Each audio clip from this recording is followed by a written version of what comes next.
जी हाँ, पुनः से फिर से आपका स्वागत है आपके क्लास पे। ठीक है, जहाँ पे हम बात कर रहे थे स्पेक्ट्रोस्कोपी पे। और स्पेक्ट्रोस्कोपी में हम आपको क्या बताए हुए थे, इलेक्ट्रोमैग्नेटिक स्पेक्ट्रम्स के बारे में बताए थे, एनर्जी की रिलेशंस बताए थे, फ्रीक्वेंसी और वेवलेंथ की रिलेशंस बताए थे।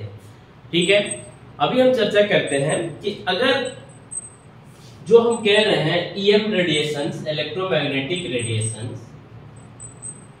इलेक्ट्रोमैग्नेटिक रेडिएशन जो पार्टिकल के साथ या मैटर के साथ इंटरेक्ट कर, सपोज कीजिए ये कोई हमारे पास कोई पार्टिकल्स थे या मैटर थे,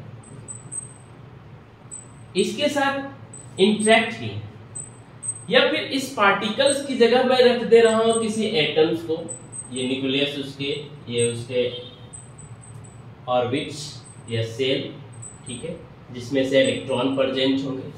तो ये रेडिएशंस, ये पार्टिकल की जगह मैं इसे रखा तो ये तो इसके साथ इंटरेक्ट कर रहे हैं। जो रेडिएशंस मैं दे रहा हूं वो तो पार्टिकल्स हमारे पास एटम्स या मॉलिक्यूल्स के अंदर है, तो उसके अंदर जाएंगे। तो ये हमारे पास जब आए तो अब इनके साथ वो इंटरेक्ट कर गए हमारे पास। अब यहां पे दो कंडीशंस हो सकते, और दो कंडीशंस क्या हो सकते हैं उन पे चर्चा करते हैं जरा सा। अब यहां पे क्या हो सकते हैं, जब ये इसके साथ इंटरेक्ट करेंगे तो हमारे पास दो हो सकते हैं, क्या, या तो एब्जॉर्प्शन होगा या तो फिर इमिशन होगा। एब्जॉर्प्शन और इमिशन क्या है उस पे चर्चा करते हैं। एब्सॉर्प्शन और दूसरा क्या कह रहे हैं, इमिशन। यही दो स्पेक्ट्रा आएंगे हमारे पास। अब इमिशन और एब्जॉर्प्शन में क्या डिफरेंस है, सपोज कीजिए, जरा सा ध्यान दीजिएगा, कोई भी एटम्स है हमारे पास, उसके जो इलेक्ट्रॉन्स हमारे पास, अगर मैं कह रहा हूं ये ग्राउंड स्टेट है, ये एक्साइटेड स्टेट है, ठीक है, ये ग्राउंड स्टेट है, ये एक्साइटेड स्टेट है, ठीक। इसके लिए भी इमिशंस ये होंगे हमारे पास, ये ग्राउंड स्टेट, ये सॉरी एक्साइटेड स्टेट, ये ग्राउंड स्टेट। मैं इसको जी कर रहा हूं, ई कर रहा हूं, एक्साइटेड स्टेट और ये ग्राउंड स्टेट। अब देखने वाली बात यह है कि जो भी पार्टिकल्स, जो भी एटम्स ईएम रेडिएशंस को इंटरेक्ट कर रहे हैं, वहां भी हमारे पास दो हो सकते हैं। दो क्या हो सकते हैं, जो रेडिएशन हमारे पास आ रहे हैं वो ग्राउंड स्टेट में जाए और यहां से इलेक्ट्रॉन एक्साइट होकर के एक्साइटेड स्टेट पे चले जाए, ठीक है। जो भी रेडिएशंस मैंने प्रोवाइड कराया है ये ग्राउंड स्टेट में प्रोवाइड हो जाए और ग्राउंड स्टेट के इलेक्ट्रॉन एक्साइट होकर के एक्साइटेड स्टेट पे आ जाए। दूसरी कंडीशंस क्या है कि एक्साइटेड इलेक्ट्रॉन्स, जो एक्साइटेड स्टेट में इलेक्ट्रॉन्स है, वो उस एनर्जी को क्या करे, रिलीज कर दे, वो उस एनर्जी को रिलीज कर दे और पुनः वो कहां आ जाए, ग्राउंड स्टेट में। ये हमारे पास आ सकता है एनर्जी को रिलीज करके। तो जब एनर्जी को एब्जॉर्ब करके ग्राउंड स्टेट से एक्साइटेड स्टेट में इलेक्ट्रॉन जाते हैं तो उस स्पेक्ट्रा को एब्जॉर्प्शन स्पेक्ट्रा कहते हैं। और जब एक्साइटेड स्टेट से फिर ग्राउंड स्टेट में आते हैं एनर्जी से रिलीज करके, तो इमिशन स्पेक्ट्रा कहलाते हैं। हमारे पास स्पेक्ट्रा दो तरह के, एब्जॉर्प्शन और इमिशन। एब्जॉर्प्शन और इमिशन में हम क्या बताएं कि एब्जॉर्प्शन पॉसिबल तब होते हैं जब इलेक्ट्रॉन ग्राउंड स्टेट से एक्साइटेड स्टेट तक जाते हैं, और जब एक्साइटेड स्टेट से इलेक्ट्रॉन ग्राउंड स्टेट में आते हैं तो इमिशंस होते हैं। ओके, चलिए अब चर्चा करते हैं आगे।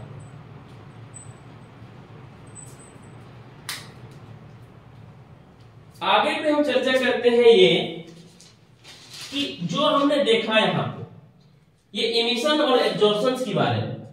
अब स्पेक्ट्रोस्कोपी का एडवांटेज क्या है हमारे लाइफ में, स्पेक्ट्रोस्कोपी का एडवांटेज क्या है, हम क्यों स्पेक्ट्रोस्कोपी को पढ़ते हैं। देखिए, स्पेक्ट्रोस्कोपी एक ऐसे टॉपिक है जिसके हमारे लाइफ में बहुत सारे इंपॉर्टेंस है। इंपॉर्टेंस या एडवांटेज हम ये कह सकते हैं कि एक ऐसी टेक्निक्स है, ऐसी टूल्स है जहां किसी भी कंपाउंड की स्ट्रक्चर, प्रॉपर्टीज, सारी चीजों को स्टडीड की जा सकती है स्पेक्ट्रोस्कोपी के हेल्प से। कंपाउंड की फंक्शनल ग्रुप को आइडेंटिफाई किया जा सकता है। स्मॉल सैंपल में, बहुत कम क्वांटिटी में मैं बहुत अच्छे वर्क कर सकता हूं। वर्क करने की इन द केस ऑफ उसकी आइडेंटिफिकेशंस में कर सकता हूं, उसकी एनालिसिस कर सकता हूं। ये स्पेक्ट्रोस्कोपी के कुछ एडवांटेजेस हैं।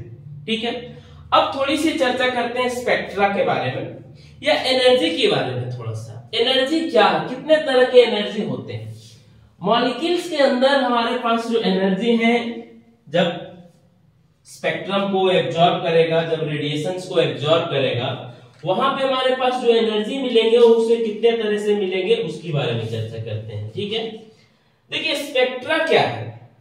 स्पेक्ट्रा एक टर्म आ रहा है हमारे पास, स्पेक्ट्रा। ठीक है, स्पेक्ट्रा क्या है इस पे चर्चा करते हैं।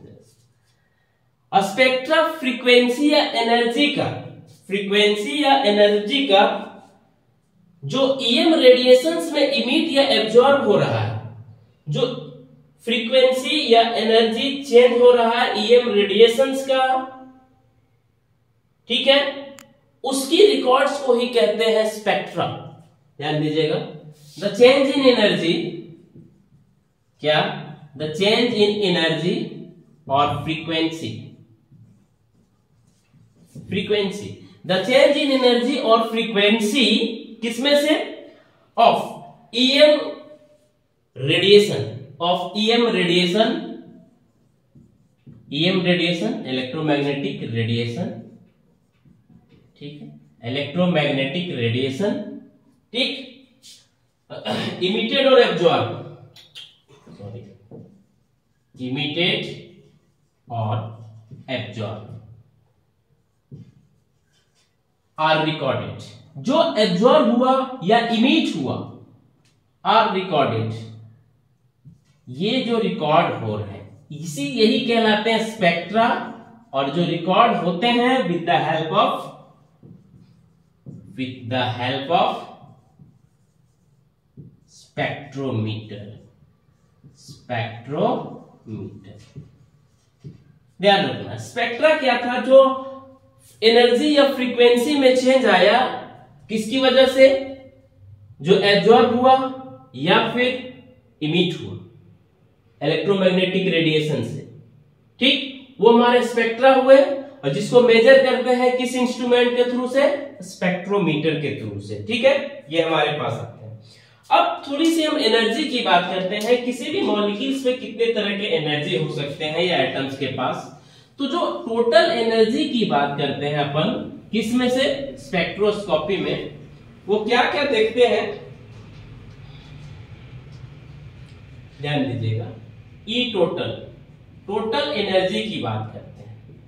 यहां पे हम देखते हैं ई ट्रांजिशनल भी होते हैं, प्लस ई वाइब्रेशनल भी होते हैं, ई रोटेशनल भी होते हैं, प्लस ई इलेक्ट्रॉनिक भी होते हैं, इलेक्ट्रॉनिक भी होते हैं। देखिए सबको मैं चर्चा करता हूं कि ट्रांजिशनल एनर्जी क्या थे, वाइब्रेशनल क्या थे, इलेक्ट्रॉनिक क्या थे, और इन्हीं से हमारे पास स्पेक्ट्रा बनते हैं। प्योर स्पेक्ट्रा की बात करते हैं अगर, तो जो हमारे पास, अगर एनर्जी की बात करते हैं, जैसे टोटल ई ट्रांजिशनल है, वाइब्रेशनल है, रोटेशनल है, इलेक्ट्रॉनिक, इनमें से जो हमारे पास ट्रांजिशनल एनर्जी आता है बहुत कम होता है। क्या होता है, बहुत कम होता है, तो इसे हम नेग्लेक्ट भी करते हैं। तो ई टोटल जो हमारे पास बचते हैं वो क्या बनते हैं हमारे पास, ई वाइब्रेशनल एनर्जी, वाइब्रेशनल एनर्जी, ई रोटेशनल एनर्जी और ई इलेक्ट्रॉनिक एनर्जी। ठीक है, इलेक्ट्रॉनिक एनर्जी, इन तीन एनर्जी को लेकर के हम स्पेक्ट्रा को पढ़ते हैं, जो प्योर स्पेक्ट्रा के रूप में आते हैं। ट्रांजिशनल एनर्जी क्या होते हैं, बहुत कम होते हैं, जिसको मैं क्या करता हूं, नेग्लेक्ट करता हूं। अब थोड़ी सी चर्चा करते हैं तीनों पे थोड़ा थोड़ा। ठीक है, क्या है हमारे पास, रोटेशनल, वाइब्रेशनल और इलेक्ट्रॉनिक। अब ध्यान से देखिएगा जरा सा, अगर बात करते हैं कोई मॉलिक्यूल्स है हमारे पास, तीनों को हम चर्चा कर रहे हैं। ठीक है, अगर कोई मॉलिक्यूल्स है हमारे पास, क्या है, एक मैं मॉलिक्यूल्स बना रहा हूं,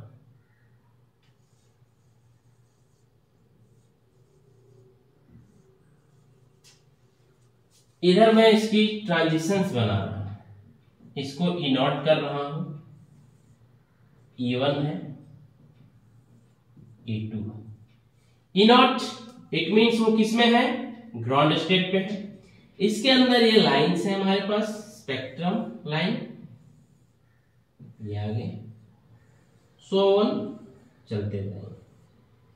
अगर बात करते हैं रोटेशनल्स की बात करते हैं, जब मॉलिक्यूल्स के अंदर रोटेशनल आता है वो क्या होंगे, इन मॉलिक्यूल्स को वो रोटेट कराएंगे, इनमें वो क्या कराएंगे, रोटेशन लाएंगे, ठीक है। ये कहलाते हैं रोटेशनल एनर्जी। हर मॉलिक्यूल्स के अंदर है रोटेशनल्स, क्या है, मॉलिक्यूल्स के अंदर रोटेशंस प्रोवाइड करा रहे हैं, ठीक है, ये रोटेशन प्रोवाइड करा रहे हैं, ये रोटेशनल एनर्जी के अंदर आए। जहां पे ये हमारे आए इसके अंदर ट्रांजिशंस नहीं आए, सिर्फ क्या आ रहा है, मॉलिक्यूल्स के अंदर रोटेशनल्स आ रहे हैं। जो हम रोटेशनल्स को देखते हैं ROTATIONA, रोटेशनल जो हमारे पास शो करता है स्पेक्ट्रम में, वो फार इंफ्रारेड वाले करते हैं, फार इंफ्रारेड रीजन वाले करते हैं, ठीक है, फार इंफ्रारेड रीजन वाले। रोटेशनल था, मॉलिक्यूल्स के अंदर रोटेशनल आए। अब दूसरी बात करते हैं वाइब्रेशनल्स की, ठीक है, मैं इसे एज इट इज रहने देता हूं। वाइब्रेशनल पे मैं क्या कर रहा हूं, दूसरी कर रहा हूं वाइब्रेशनल। वाइब्रेशनल्स के अंदर मैं क्या कर रहा हूं, मॉलिक्यूल्स जो भी हमारे पास हैं इनके अंदर रोटेशनल तो होंगे ही होंगे, हर मॉलिक्यूल्स के अंदर रोटेशनल होंगे, साथ ही साथ इसके अंदर क्या आएंगे, वाइब्रेशन आएंगे, मॉलिक्यूल्स के अंदर वाइब्रेशन भी आना शुरू। रोटेशनल तो था ही था, अब मॉलिक्यूल्स के अंदर वाइब्रेशंस आते हैं। जब वाइब्रेशंस आते हैं तो यहाँ पे हमारे पास ये कुछ ऑब्जर्व होना शुरू करेंगे, मॉलिक्यूल्स वाइब्रेट किया है, मॉलिक्यूल्स ये वाइब्रेशन में आए, ये शो करना शुरू करते हैं हमारे पास, ये वाइब्रेशनल एनर्जी होते हैं। रोटेशनल में इस तरह का कुछ ऑब्जर्व नहीं हो रहा था, लेकिन जैसे ही वाइब्रेशनल आया इसके अंदर, वो रेंज में गया, वाइब्रेशनल एनर्जी के रेंज में, उस रीजन में ये हमारे पास ऑब्जर्व होने लगे। और जो वाइब्रेशनल के लिए आते हैं हमारे पास, वो क्या होते हैं, नियर इंफ्रारेड रीजन के होते हैं, फार इंफ्रारेड, ये नियर इंफ्रारेड रीजन के होते हैं, नियर इंफ्रारेड रीजन के होते हैं, ठीक है। अब जो लास्ट हमारे पास बचता है वो सबसे इंपॉर्टेंट ये आता है कि इलेक्ट्रॉनिक ट्रांजिशंस क्या है या इलेक्ट्रॉनिक एनर्जी क्या है। अब देखिए इलेक्ट्रॉनिक्स एनर्जी से हमारे पास इलेक्ट्रॉनिक ट्रांजिशंस बने हुए हैं, अब उस पर चर्चा करते हैं जरा सा। देखिए हर मॉलिक्यूल्स के अंदर रोटेशनल भी है, वाइब्रेशनल्स भी है, ठीक है। अगर ऐसा है, कहता है कि अगर कोई मॉलिक्यूल्स हमारे अंदर इलेक्ट्रॉनिक ट्रांजिशंस में आया है तो क्या उनके अंदर वाइब्रेशनल या रोटेशनल हुआ होगा, जरूर हुआ होगा। बिना रोटेशनल और वाइब्रेशनल के इलेक्ट्रॉनिक नहीं होते हैं। जब इलेक्ट्रॉनिक्स ट्रांजिशंस की बात करते हैं तो अपनी स्टेट को चेंज करता है कौन, जो भी मॉलिक्यूल्स है हमारे पास, ठीक है, ट्रांजिशनल्स में, वहां पे हमारे पास क्या आता है, वो ट्रांजिशनल के नाम से भी जाने जाते हैं। इलेक्ट्रॉनिक्स की बात कर रहे हैं, ठीक है, इलेक्ट्रॉनिक ट्रांजिशन या ट्रांजिशनल भी बोलते हैं, या इलेक्ट्रॉनिक ट्रांजिशन या ट्रांजिशनल भी बोलते हैं। ये अपनी स्टेट को चेंज करेगा, ये ग्राउंड स्टेट से सीधी जाएंगे कहां पर, अदर स्टेट में, एक्साइटेड स्टेट में। जब मॉलिक्यूल्स या इलेक्ट्रॉन्स एक स्टेट से दूसरे स्टेट में जाएंगे तो हमारे पास कहलाते हैं इलेक्ट्रॉनिक ट्रांजिशंस, या फिर इलेक्ट्रॉनिक एनर्जी वही है। क्या इलेक्ट्रॉनिक एनर्जी, जब अपने स्टेट को वो चेंज किया, यहां पे देख रहे हैं E not that is ground state मैंने बताया, E1 that is excited state 1, excited state 2। अब ये हमारे पास आए, हमारे पास ट्रांजिशंस हुए, कहां से, ग्राउंड लेवल से किस में चले गए, एक्साइटेड स्टेट 1 में। ये कहलाते हैं हमारे पास ट्रांजिशनल, ठीक है। जो इनके होते हैं वो विजिबल रेंज के होंगे या फिर अल्ट्रावायलेट। इनकी रीजन्स क्या होंगे, या तो विजिबल के लिए होंगे, विजिबल वाले शो करेंगे, या फिर यूवी वाले। सीधी कहते हैं यूवी विजिबल, यूवी विजिबल जो भी होते हैं वो सारे के सारे क्या शो करते हैं, इलेक्ट्रॉनिक ट्रांजिशंस में। मतलब इस रेंज के जो IR होंगे, यूवी विजिबल के रेंज वाले सारे इलेक्ट्रोमैग्नेटिक रेडिएशंस इलेक्ट्रॉनिक ट्रांजिशंस कराते हैं। ठीक है, ये आते हैं हमारे पास। अब थोड़ी सी यहां पे चर्चा करते हैं, क्या क्या क्या बताएं हम। अगर बात करते हैं मॉलिक्यूल्स, हमारे पास था कोई भी एटम्स या मॉलिक्यूल्स है, रोटेशनल से गया तो क्या हुआ, रोटेशनल से गया तो ये रोटेशनल आया हमारे अंदर। ठीक है, इसके आगे हम पढ़े क्या, वाइब्रेशनल। तो फिर वाइब्रेशनल में देखें कि रोटेशनल तो है ही। अब इसके साथ ही साथ क्या हो रहे थे, मॉलिक्यूल्स के अंदर वाइब्रेशन आ रहे थे। और जैसे ही हम कहां गए, ट्रांजिशनल या फिर इलेक्ट्रॉनिक में, तो फिर क्या हो रहा है, इलेक्ट्रॉनिक या ट्रांजिशंस की अगर बात करते हैं हम, तो यहां से क्या हम कह सकते हैं, डायरेक्टली यहीं से बता दे रहा हूं कि ये हमारे पास कोई न्यूक्लियस है, ये उसकी सेल है, ये सेल है, या ये एनर्जी इसमें जाएंगे और फिर ये हमारे पास एनर्जी को एब्जॉर्ब करेंगे या फिर एक्साइटेड स्टेट में जाएंगे।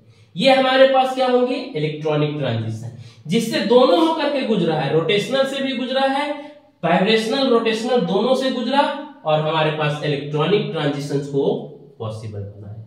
ठीक है, तो ये थे हमारे पास कि कितने तरह की एनर्जी है या ट्रांजिशंस की बात करते हैं। ठीक है, अब अगर हम कह रहे हैं कि ये एब्जॉर्प्शंस कर रहे हैं, IR को क्या कर रहे हैं, IR बोल रहा हूं, EM रेडिएशंस को जो एब्जॉर्ब कर रहे हैं, तो एब्जॉर्ब करने के लिए हमारे पास एक लॉ आया है और उसी का नाम दिया गया है लॉ ऑफ एब्जॉर्प्शंस के नाम से पढ़ते हैं। ठीक है, लॉ ऑफ एब्जॉर्प्शंस में हम क्या पढ़ते हैं, अब ये तो सही है कि जो भी हम रेंज प्रोवाइड करा रहे हैं स्पेक्ट्रम की, जो भी स्पेक्ट्रम की इलेक्ट्रोमैग्नेटिक रेडिएशंस की रेंज प्रोवाइड करा रहे हैं, उनमें से क्या कर रहे हैं, एब्जॉर्ब कर रहे हैं।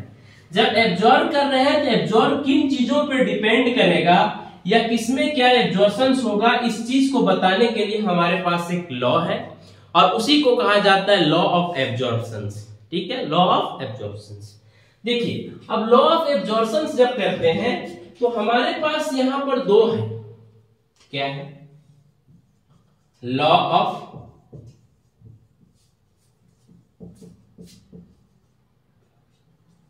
ठीक है, लॉ ऑफ एब्जॉर्प्शंस। देखिए, लॉ ऑफ जब एब्जॉर्प्शंस की बात करते हैं तो इससे हमारे पास दो लॉ दिए गए हैं, दो साइंटिस्टों के द्वारा दिया गया, वो अलग अलग दिया गया।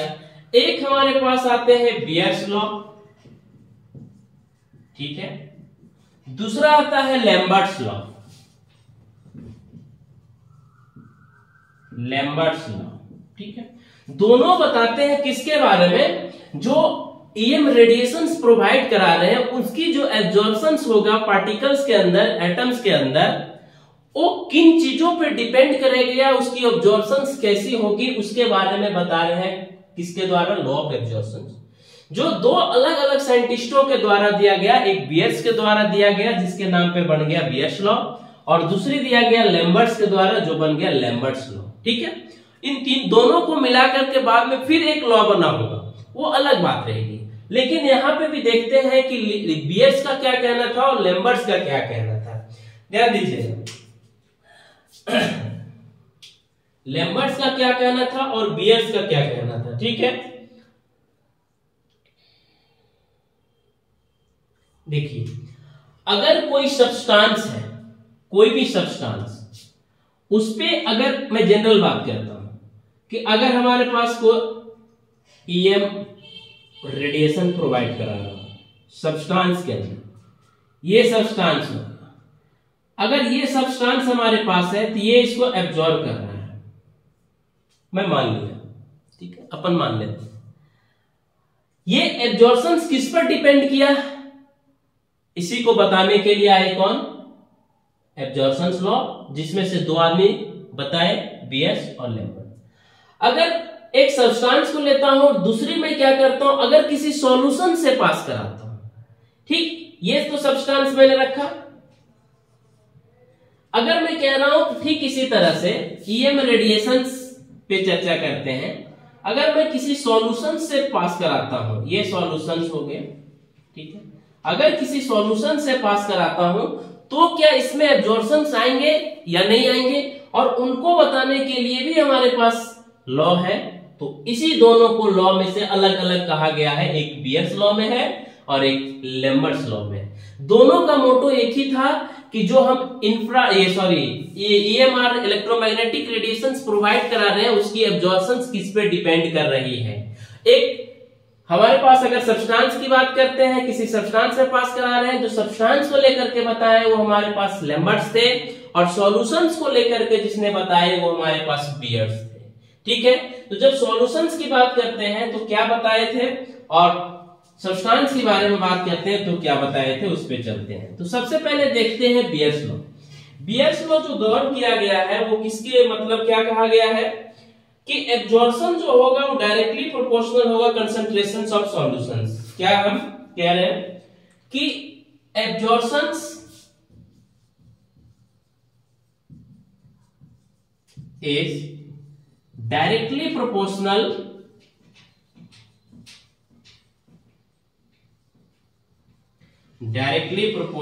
to solution concentration of solution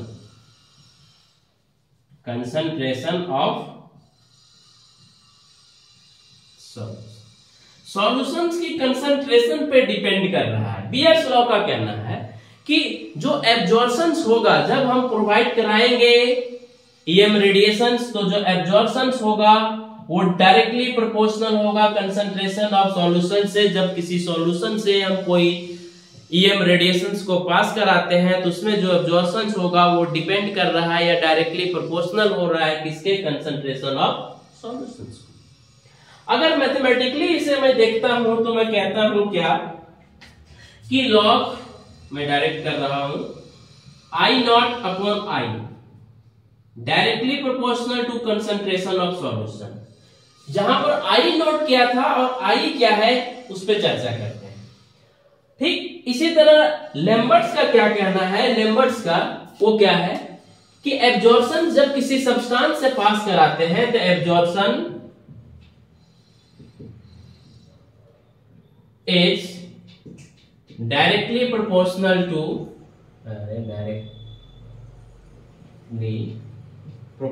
to thickness of the substance.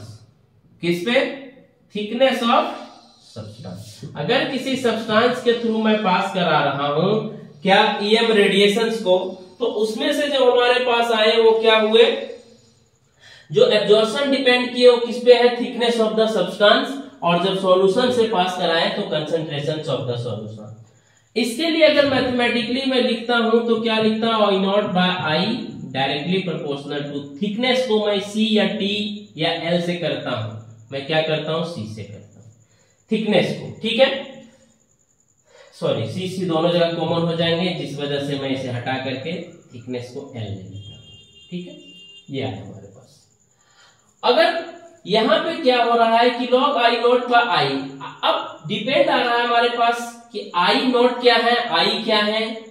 ठीक, एल तो बता दे रहा हूं थिकनेस है, सी तो कंसंट्रेशन है, आई नॉट और आई क्या था, आई नॉट और आई क्या है। ठीक है, आई नॉट और आई क्या है इस पे चर्चा करते हैं जरा सा। जो आई नॉट है हमारे पास वो है जो इंटेंसिटी है ऑफ लाइट, जो लाइट हम प्रोवाइड करा रहे हैं, रेडिएशन जो प्रोवाइड करा रहे हैं उसकी इंटेंसिटी है वो आई नॉट है। और आई जो क्या है वो ट्रांसमिट कितना हुआ है, आई क्या हुआ, कितना ट्रांसमिट हुआ है हमारे पास। ठीक है, इंटेंसिटी ऑफ ट्रांसमिटेड लाइट, जो ट्रांसमिट हुआ है उसकी इंटेंसिटी क्या है आई, और जो इंसिडेंट थी उसके हमारे पास क्या था आई नॉट। अब दोनों को मिला करके मैं एक लॉ बनाता हूं, वो लॉ बनाएगा हमारे पास लैम्बर्ट बियर्स लॉ। ठीक है, लैम्बर्ट बियर्स लॉ वो क्या है, लैम्बर्ट बियर्स लॉ को अगर दोनों को मिला करके हम कहते हैं क्या, बियर्स थे लैम्बर्ट्स थे, दोनों को लैम्बर्ट बियर्स लॉ। कुछ नहीं करना है, दोनों को मिला देना है। वो क्या करना होगा, आई नॉट बाय आई लॉग में है डायरेक्टली प्रोपोर्शनल, इधर सी से उधर एल से, सॉरी एल से इस प्रोपोर्शनल को हटाऊंगा तो log I naught upon I e c l, ये हमारे पास आते हैं लैम्बर्ट्स लॉ। ध्यान रखिए कभी कभी आपको डायरेक्ट फॉर्मूला भी पूछ लेंगे कि लैम्बर्ट्स बियर लॉ की इक्वेशंस क्या है। यहाँ पे एल की जगह कभी कभी टी भी रहेगा, लेकिन ये ध्यान रखना है log I naught by I equal to E C, C क्या है कंसंट्रेशन, एल मैंने यहाँ क्या रखा है थिकनेस ऑफ द सब्सटेंस, ठीक है।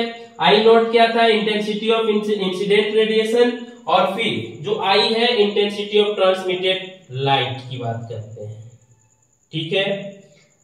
क्या जैसे ये इसमें कंफ्यूजन अगर आ रहा है तो आप ऐसे समझिए कि अगर कोई सब्सटेंस था, क्या था कोई सब्सटेंस था, ठीक, इस पे इंसिडेंट हो रहा है आई नॉट, इधर से निकला जो ट्रांसमिट हुआ वो आई है, तो आई नॉट तो हमारे पास क्या था जितना इंसिडेंट किए, आई क्या हुआ जितना निकला, तो कुछ ना कुछ तो इसमें एब्जॉर्ब हुआ या नहीं हुआ, हुआ।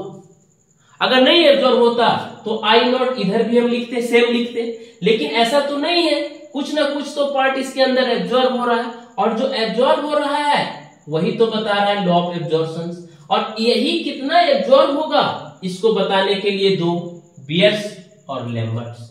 जो बियर्स है वो क्या कहते हैं कि जो आई हो रहा है, आई नॉट जो इंसिडेंट किया जा रहा है किसी सॉल्यूशंस के अंदर, किसी सॉल्यूशंस के अंदर, तो उसका जो एब्जॉर्प्शन होगा वो डिपेंड करेगा उस सॉल्यूशंस की कंसंट्रेशंस कितनी है, इस सॉल्यूशंस का कंसंट्रेशंस कितना है, जितना कंसंट्रेशंस होगा उतनी एब्जॉर्प्शंस होगी। ये हमारे पास I naught by I proportional to C, ठीक, कंसंट्रेशन ऑफ द सॉल्यूशंस, ठीक। इसी तरह हमारे पास बियर्स का क्या कहना, लैम्बर्ट्स का क्या कहना था कि अगर इंसिडेंट रे पास कराया जा रहा है किसी सब्सटेंस के थ्रू, तो उसकी जो एब्जॉर्प्शन होगी वो डिपेंड करेगी उस सब्सटेंस की थिकनेस पे, उस सब्सटेंस के थिकनेस पे, और जब सब्सटेंस की थिकनेस पे डिपेंड करेगा तो ये एब्जॉर्प्शंस डायरेक्टली प्रोपोर्शनल टू एल, जितनी ज्यादा थिकनेस उतनी ज्यादा एब्जॉर्प्शंस, और दोनों को मिला करके अपन क्या कर रहे हैं लैम्बर्ट्स बियर्स लॉ कर रहे हैं।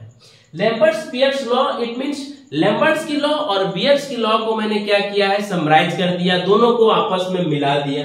जब मिलाने के बाद आया तो एक ही कंक्लूजन पे आते हैं, एक ही कंक्लूजन पे क्या I naught by I directly proportional to C और एल, जहां सी किससे आया बियर्स लॉ से, that is concentration of the solution, L किससे आया लैम्बर्ट्स लॉ से आया थिकनेस ऑफ द सब्सटेंस, और ये प्रोपोर्शनल को हटाने के बाद ई आता है। ई क्या होता है यहाँ पे आप देखना है, ई क्या होता है molar extinction constant, molar e क्या हो जाता है e equal to molar extinction